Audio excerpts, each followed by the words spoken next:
Conversation will address the experience of BIPOC people working in predominantly historically white institutions. But we're also going to talk about BIPOC-led organizations and what they're doing differently. INN's wonderful Courtney Hurt is in the chat, so please share your thoughts and questions. We'll have time to answer questions after about a half hour of conversations. We welcome back now as a panelist, the wonderful Kyra Kyles, CEO of YR Media. So honored to hear more from you and to have you stay with us.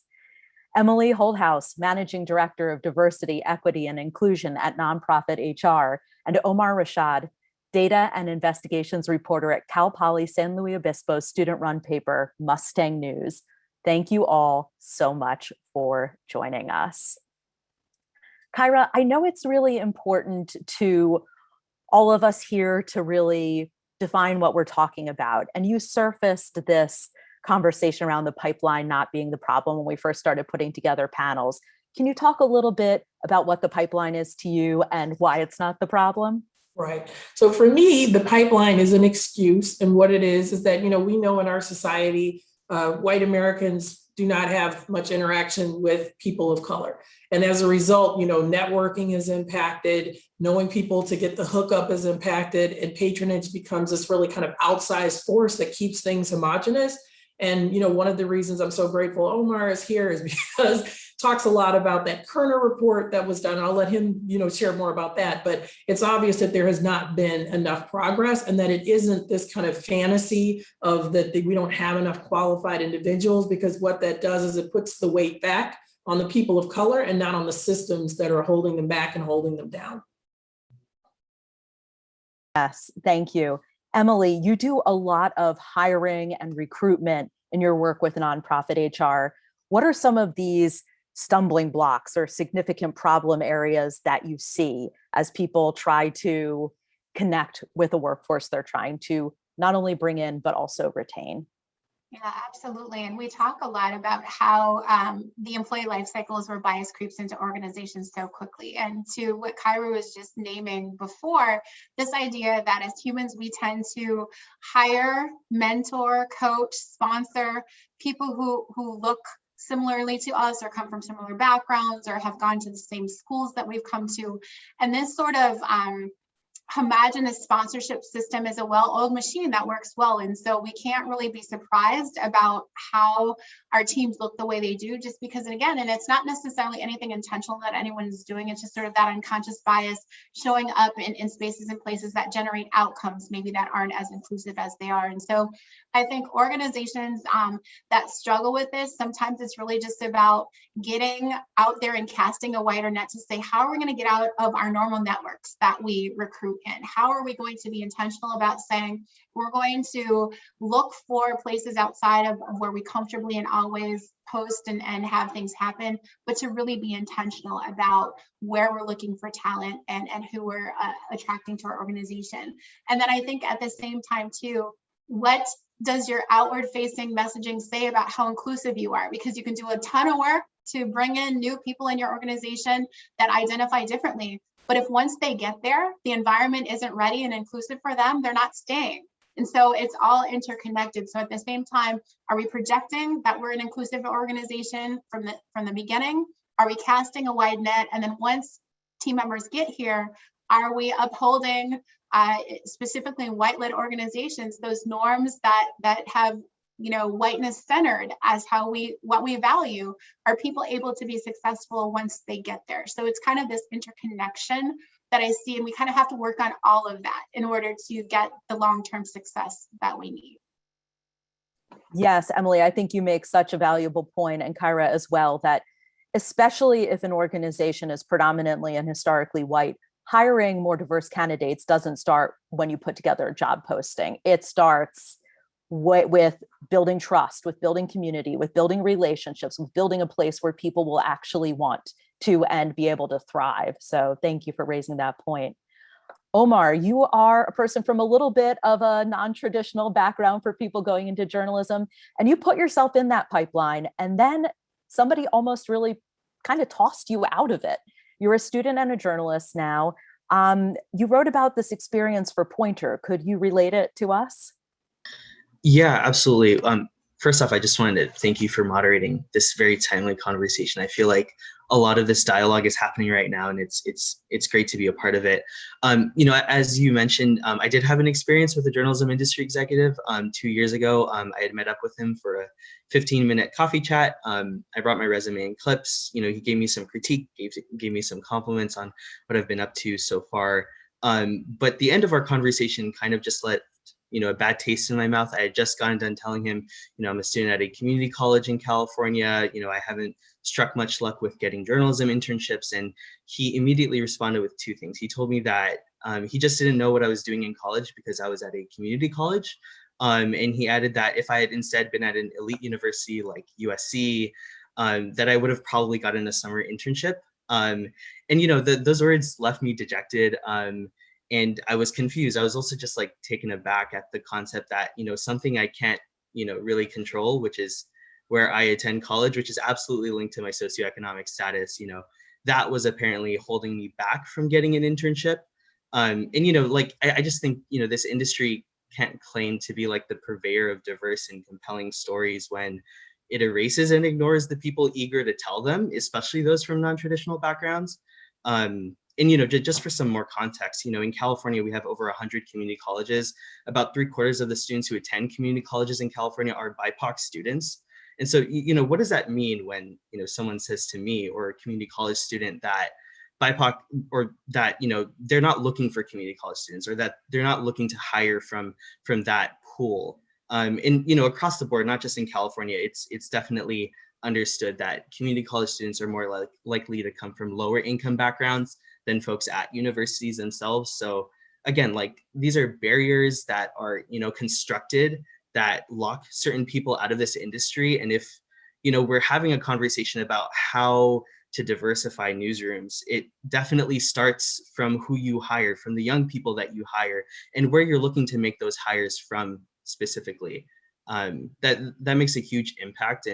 And thinking critically about if you're going to table at an elite university because they have top journalism talent, I can promise you that surrounding institutions, whether that's community colleges, whether that's HBCUs, whether that's state schools, they definitely have students as well who are ready to contribute, who have talent, but they just don't get that spotlight or attention. Yeah, thank you, Omar, for sharing that story. And it's sort of like, if you keep doing the same thing, but expecting a different outcome as someone who's hiring, well, you're not going to get a different outcome. Kyra, in the conversation that you so wonderfully led before this, we talked about mentorship, and Omar had shared with us that was actually having mentors that allowed him to sort of overcome the shock that this brought to him. Can you talk a little bit about the importance of mentorship and Wire Media?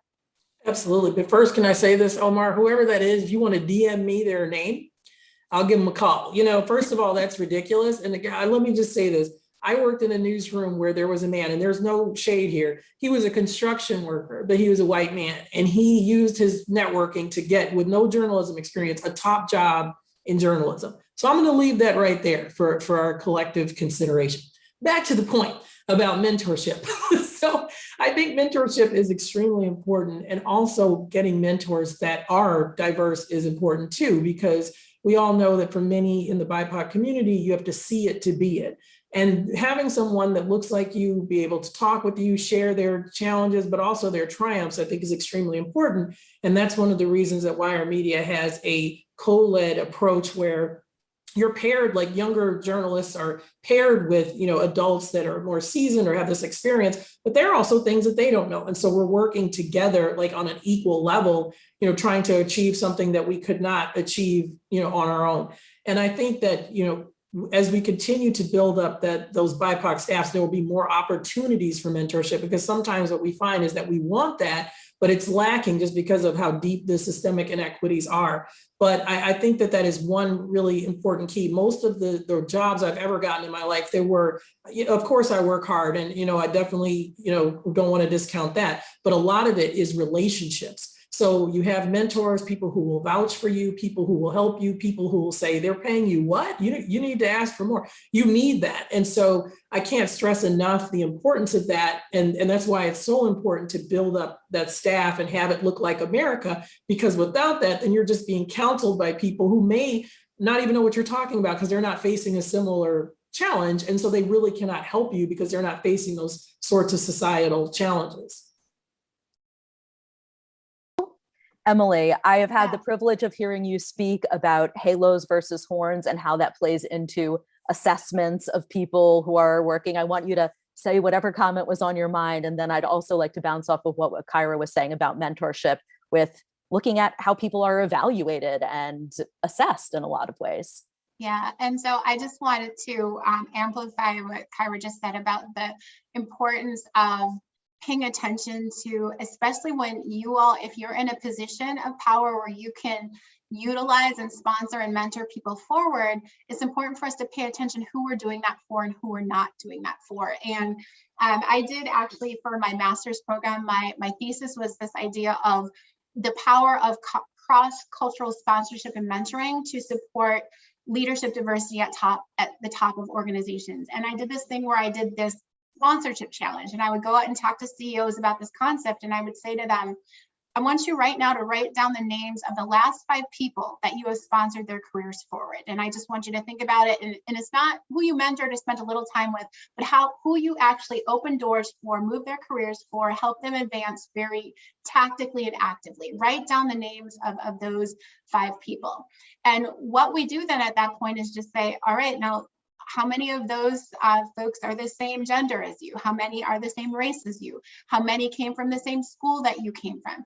And we help people like evaluate just by default when we don't think about it, what happens. And it's a very stark thing that happens. And I would encourage all of you that are in spots where you can mentor and coach, do this exercise. And when I did it as part of my own research, I looked at my own sponsorship circle and I was like, oh my goodness, 4 out of the 5 were women of color like me. They were in my same age group. And me as a person of color, I'm not immune from that bias that I have of who I help and who I don't. And someone said to me, well, Emily, isn't that great that, your sponsorship circle was, women of color and so forth? And I say, yeah, if I'd have done it intentionally as a way to interrupt bias and create equity, if I was intending to do that to make a difference, that would be one thing. But by default, that's just what happened. So if we have leadership that is more white, for instance, at the top of organizations, and we allow default to continue to trend who gets sponsored and who gets moved up, we can't be surprised if we don't see changes.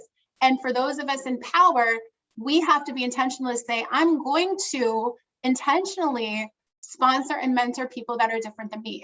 It's an intentional act that has to be decided by those that have power to sort of disrupt what happens here. And so I think in your industry specifically, it's a big deal who you know, and it's a big deal how doors get open. So for you all, disrupting that is going to be incredibly important. So I just want to just sort of call that out as just a really important strategy that I think has to start to happen and shift and change in an intentional way for your industry to really start moving that along. And then Sarah, I know you had another question for me, and I got really passionate about this thing, so I want you to give me the question that you were going to give me again. I like that you go with what you wanted to say, because you always light up my mind when you speak. I was wondering about when we get to the phase where people are being evaluated, when they're in predominantly and historically white institutions and people are evaluating people of color. There's some very aggressive ways that unconscious and conscious bias can creep in there. If you could talk for a minute on that. Yeah, absolutely. And the data tells us, and this is across the board in organizations, that people of color oftentimes don't get accurate feedback about performance. And there's various reasons for that, but also too, when we think about bars that we have set for what professionalism means, or what communication styles are important, or what executive presence looks like, oftentimes the bars that we set are centered on white dominant culture, right? And so it makes it very hard for people to sort of live up to those bars that are set in organizations. And what tends to happen too is that when people start to express, hey, I'm getting support I need, or hey, I'm not advancing, or this might be inequitable, what we also then assign to that is, we tend not to believe people's lived experiences in organizations. And then we start to sort of look at it as more of a pain that someone is just sort of pushing on something that's pushing us to a place we don't want to be. And when folks get into that place of, and it's called the halo and horns effect, either I think everything is good about a person because I like that person, or I think things are negative about a person because maybe their personality or something is sort of rubbing me in a negative way. And once someone is assigned to that sort of negative feeling from leadership or places of power, it's almost impossible to shake that, right? And so what happens is those leaders end up leaving the organization when really all they were trying to do is to share when there might have been inequities or ask for more direct feedback and things like that. So it's this crazy vicious cycle that, again, unless we start to name and understand that we have to understand the experience of those in our organization that may not be having the same experience as everyone else, and be willing to just sort of hear and understand and grow from that, it makes it really difficult for people that are coming into primarily white dominant organizations and places and spaces to be successful. And we really just see this kind of churning happening because the environment is just not ready to support leaders. So that's just, again, something we need to name and understand and be intentional about disrupting as it relates to the environment. Thank you, Emily. And Kyra, you send out a lot of wonderful, talented young people in the world who your organization has such a role in shaping. We've talked a lot about what it's like to go into a white dominant space. Do you see a difference for the people who go out into spaces where the founders, the leaders are BIPOC? Yes, I think there is a difference because there's that lived experience. I think the problem that we have is, yes, we do send people out into these great places on paper, but then they get there and they're greeted with microaggressions. I draw a line between just plain ignorance and like aggressive stupidity, I'll call it. Like when you don't challenge yourself to learn anything about anyone else's culture and you rely on stereotypes. Like I remember I was a TV reporter and I was talking to the sheriff in this small town and he was repeating something back to me that I said. And the way he did it was he went like this. He did this total stereotypical, saw it on, I'm dating myself, Jerry Springer-esque kind of gesture. But that's because I think that no matter what I had done or what I said, he was seeing me through a prism that was comfortable for him. And so I think that, and I can't say this unilaterally because people are individuals, but I think that what you'll see is that when there is BIPOC leadership, there's this understanding that we cannot judge people based on what we saw on Netflix or saw on Hulu or watching on YouTube or, Instagram. I think there's a great diversity in representation, but there's also a general laziness of people not to step outside their comfort zone and learn about other people and also challenge their own thoughts and the conversations that they have with people. And so one of the things that I regret is that, it's great that Wire Media is sending people out into this world and they're equipped and they're great and they're talented, but I hate the fact that that is then tempered with this like othering that they get of you're not like me. Do you like this type of food? I bet you don't want to go here. I bet you're not interested in that. And that is really something that I think people need to challenge themselves both individually and societally because it makes people uncomfortable and then they leave and then you're seeing talent exit because you are not making it into a welcoming situation. Like no one wants to be othered and have their hair grabbed and ask ridiculous questions. Like that's not, a nice way to interact with someone. And I think it's a shame that when you're trying to do your job, you also have to mitigate this othering that, you're supposed to accept because white is considered the default. Yeah, absolutely. Thank you. Omar, I want to pivot back to you. Sorry, I just did something weird with my screens. I am thinking about journalistic objectivity, which comes up a lot in conversations, especially when we're talking about BIPOC journalists and what we experience in newsrooms. We spoke earlier and you were sharing with me that it's a major topic of conversation among you and your peers, that it's something you address on a regular basis. In your experience, is your emerging generation of journalists challenging old ideas of what it means to be objective or unbiased?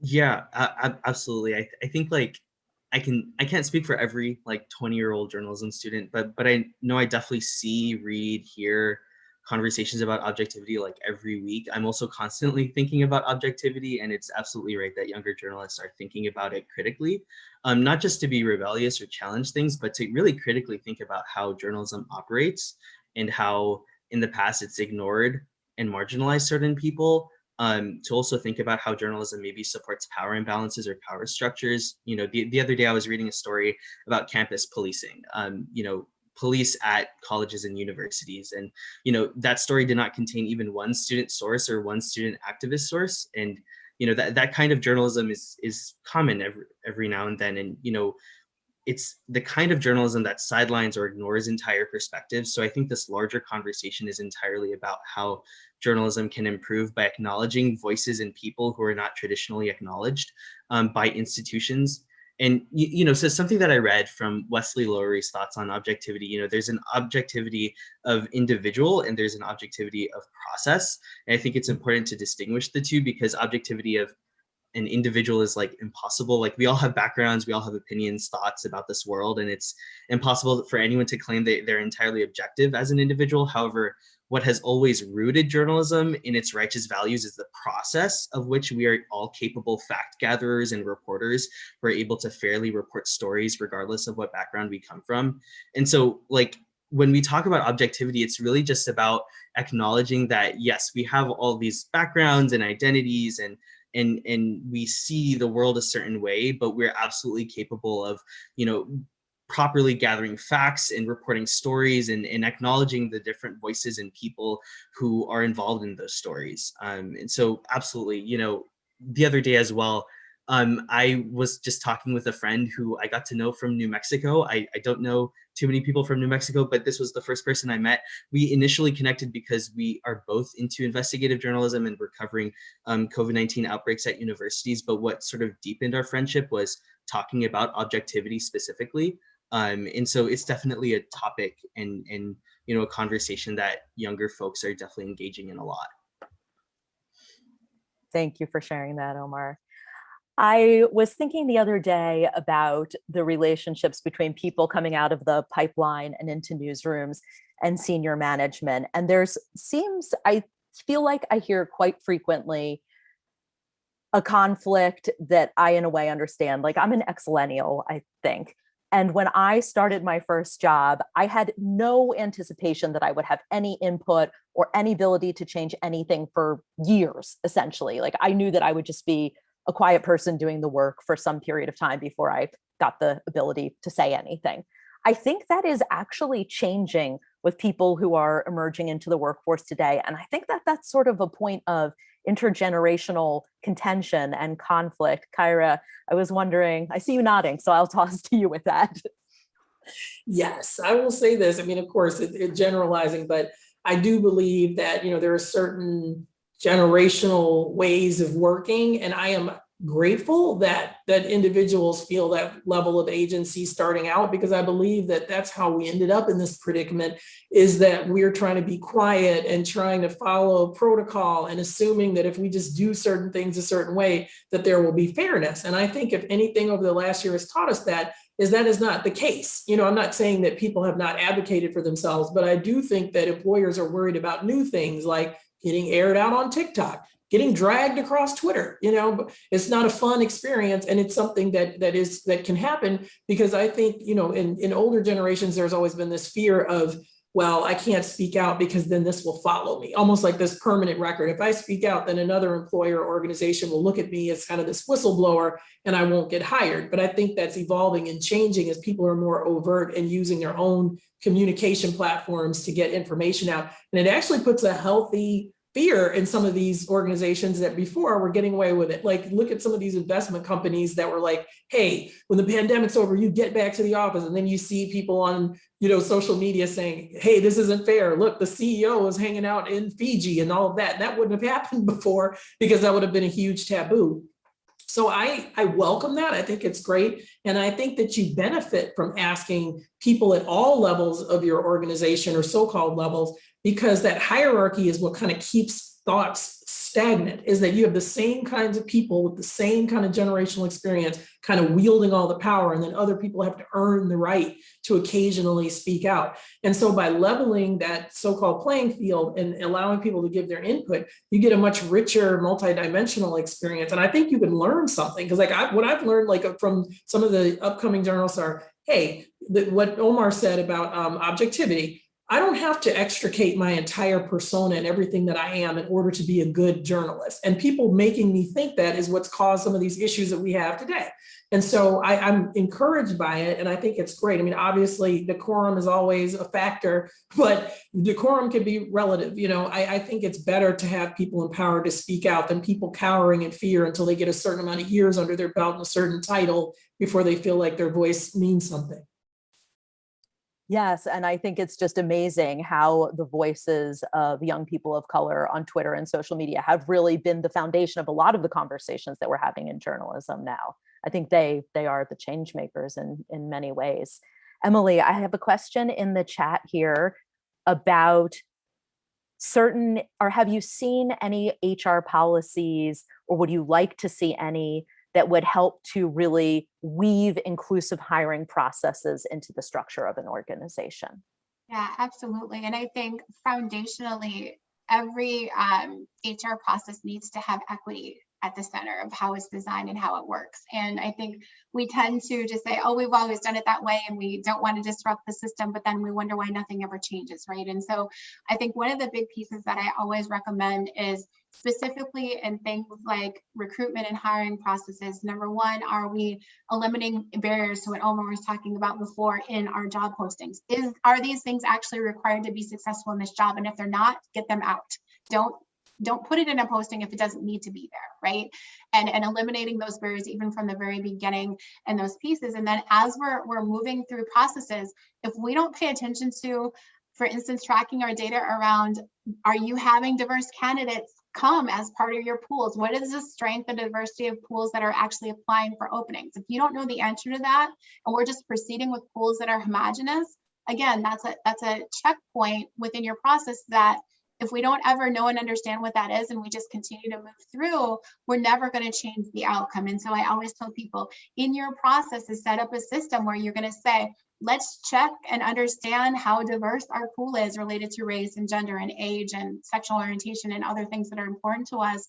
And if we have a homogenous pool, we press pause and say, we're not going to move forward. We're going to go back, we're going to cast a wider net, and we're going to get a diverse pool of candidates, and then we're going to move through our equitable process, right? Because if at the beginning of it, you don't even have it there, you have no chance of doing anything upstream. So we coach people to like look at your process in that way and say, where are their bias interrupters that need to be in there? In your interview process, do you take off the names of schools and potentially even take off the names of people to be able to objectively look at things? You know, we call that the blind resume technique. That's another bias interrupter as it relates to that. And there's lots of studies out there that even how your name looks can get you in a yes, no, or maybe pile. We've done all those things where people just keep their same resume and change their name to sound different, and all of a sudden their phone's ringing or their email is going off because they're getting offers.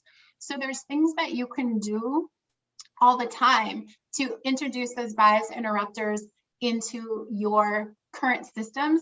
And I always say, let's just even reimagine a system with equity at the core of it, if you can do that. And I hear some folks in there, what do you do when HR just doesn't get it? You voice your concerns, but HR is just protecting the managers. Yeah, that's real. So what Rebecca is writing there, and I think I coach HR leaders all the time, because at the end of the day, your job is to support the people and the goals of the organization. And just because we've always done it a certain way, HR leaders, and this is a generalization, but are oftentimes really compliance driven.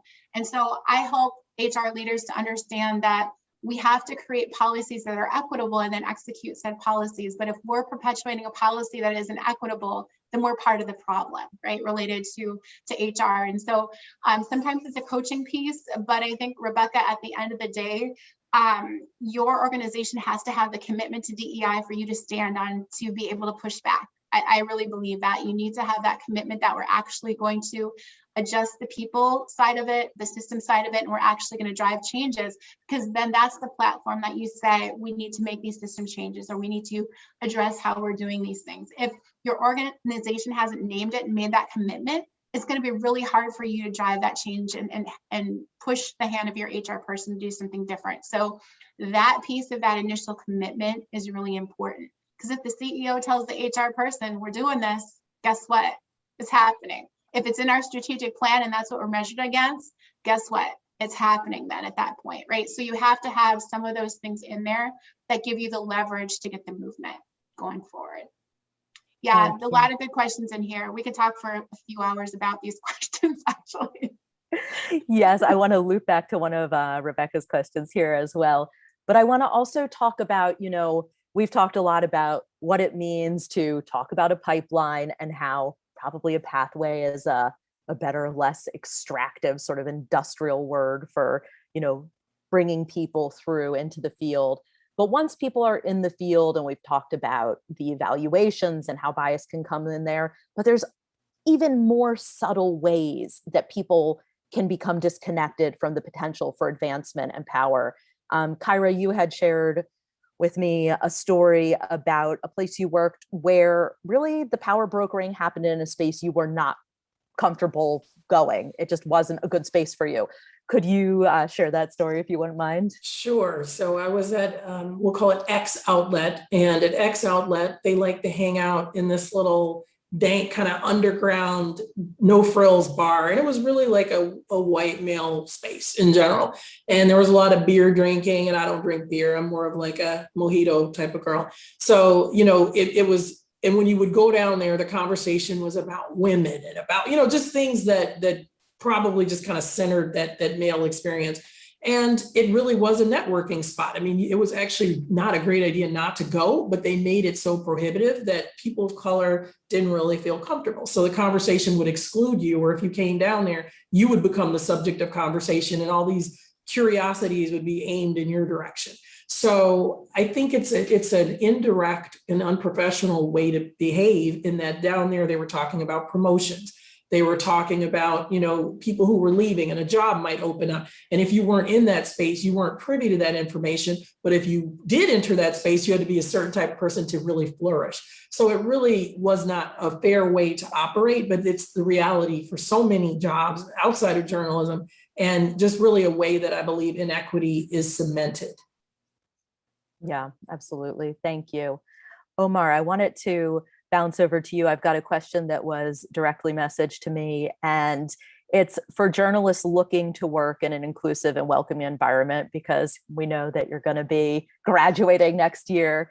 What types of things should we look for from an employer? Are there any questions to ask before deciding to take a job? And I think this is probably for you and Emily, coming at it from different perspectives. Are there questions that you've learned to ask, Omar, things that you've learned to look for?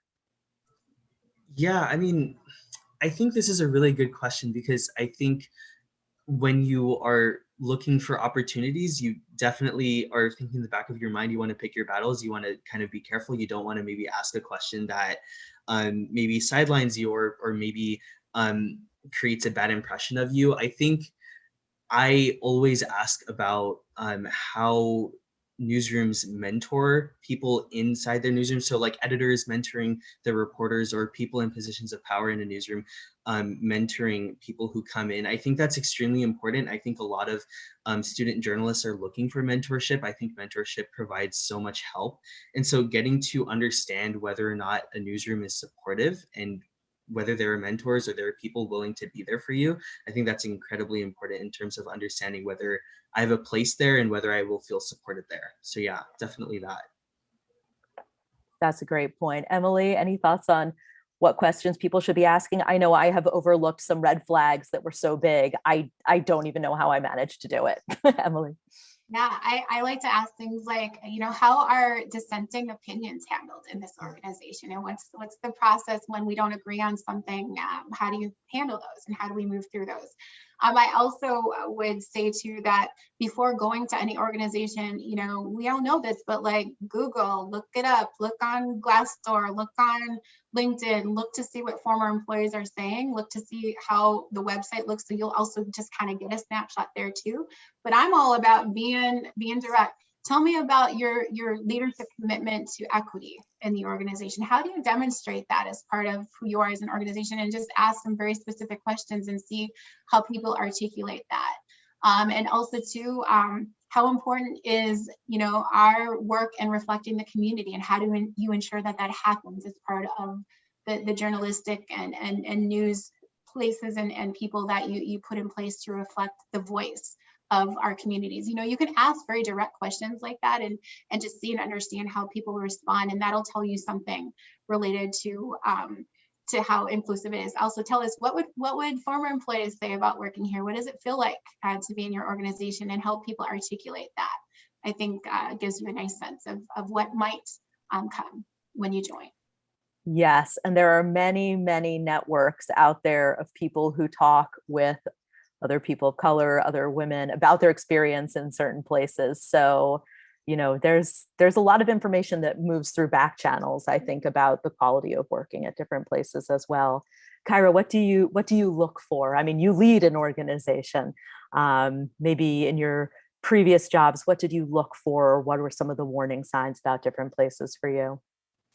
Looking at the staff, I would look at who is in what roles. If I saw even a bunch of people of color, but nobody had any agency or wasn't in a role that was considered a leadership role, that would be a red flag. I would speak to other people. People talk, which is great. It's even easier to do that now. There's a lot of transparency around workplace experiences, as Emily mentioned, online commentary. Looking at that, because some things can look good on paper and it's not actually being enacted. Like you can look at a staff photo and see all this vivid colors and people of different backgrounds. Well, then when you enter the newsroom or you enter the space, those are the people that are silenced and only brought out when there's a certain issue that you think that they know something about intimately, and that's when their opinions are valued. I would also just say, I think it is important to ask those questions about advancement, about what are their programs, like how do they support employees, because a lot of times it puts the onus on you, like you have to earn a promotion. We all know that some people don't earn promotions. I mean, let's be real. Some people are handed them, some people friend their way into them, whatever the relationship may be, but just knowing what their structures and systems are can be very helpful. What is their referral methodology? How do they look for people to join the team? And also, like, where does diversity, equity, inclusion factor into the importance? I once had a person say, yeah, the diversity, you add that in later. No. Or you add it at the intern level and you're fine. So you think that someone who's just entering your company at an intern level is going to really be able to shift the company culture? You're going to put that pressure all on them. So that to me would be a big, bright red flag to let me know to continue my job search elsewhere and circle back, when they've improved things. Because one thing I want people to know is like, you're not responsible for fixing these places. And I think that's part of the problem is we're given this responsibility to fix a place that's been this way for 50 plus years. And that's not fair. And the place has to be willing and the people have to be willing to fix themselves. And so if you see clues that that's not happening and that that's not a priority, you'd probably be better off, continuing your search. Get back on LinkedIn and make it happen. Yeah, thank you. And I think you just really touched back to the sort of circular nature of this pipeline question. People say they can't find people to come in, they can't find diverse candidates. We all know that people are out there. People bring people in and count on them to do all this work for change. The most junior people in an organization cannot be the ones who are taxed with doing that. So let's have some closing thoughts, because sadly we're coming toward the end of this conversation. The pipeline is not the problem. Okay. What do we need to do to take steps forward from where we are now? Emily, do you want to start out? I'll just start with a quick one. And when you are hiring, eliminate fit from your vocabulary. And I think we talk so much about who's going to fit here, who can come, who do we want to spend time with. I look at it like this: who is going to complement our culture, who's going to push our culture, who's going to add value and bring something that no one else here is bringing to us to allow us to do more. And I think we focus so much on fit, and again, that perpetuates all of those sort of systems and biases that come through.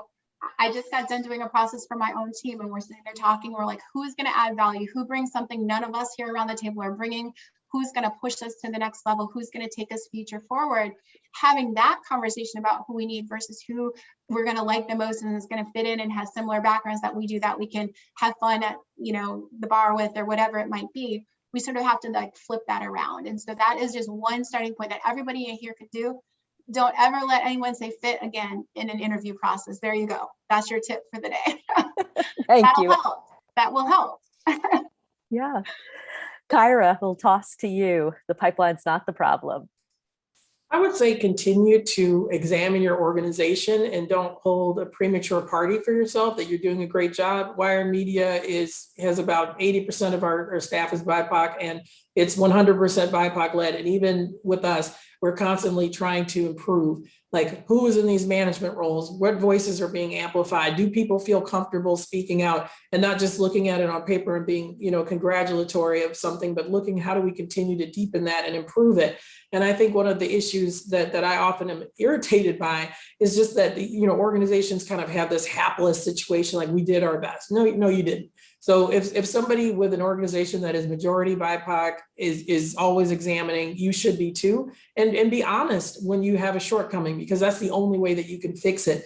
When these news organizations refuse, we talked about this in an earlier panel, refuse to give their numbers, refuse to look at their numbers, they're perpetuating the problem. You can't wait until you get a decent number and then all of a sudden you want to talk about it. You should be talking about it from the beginning so that other people in your organization know that it is a priority. So I would say self-examination as an organization, individual examination of yourself and your own biases. And if you look around a room and everybody looks just like you, you're probably headed down the wrong path.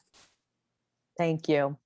Omar, the pipeline is not the problem. You are about to graduate next year. Announcement to everyone, everywhere. Tell us about what you see. Yeah, no, I think a lot about hiring, obviously, because of that interaction I had. I think it's worth questioning whether an internship program at a newsroom is one that supports the interns, one that grows and develops them, not just one that gives them work. I think having an internship program or having whatever program that, brings in young talent, it's worth questioning whether or not this is helping them as much as it's helping your news organization, whether that's them producing articles or content or news. I think a lot of young people want to see support and want to be supported in news organizations. And I think it's worth just questioning like whether or not these programs at news organizations are supporting these young people. Just because like I also think not only do folks want to get work and get published, they also want to develop and they want to become better. And whether or not that happens at a news organization is a huge thing. I'm sure interns would rather be writing stories that challenge them to really think about issues and big topics rather than, writing very simple or doing very simple work that maybe they've done before. So that's just something I think about a lot, whether or not I see myself developing and growing in a specific environment in the future. Yeah. And interns should be paid. Absolutely, and always. All right, everybody, I want to thank you all.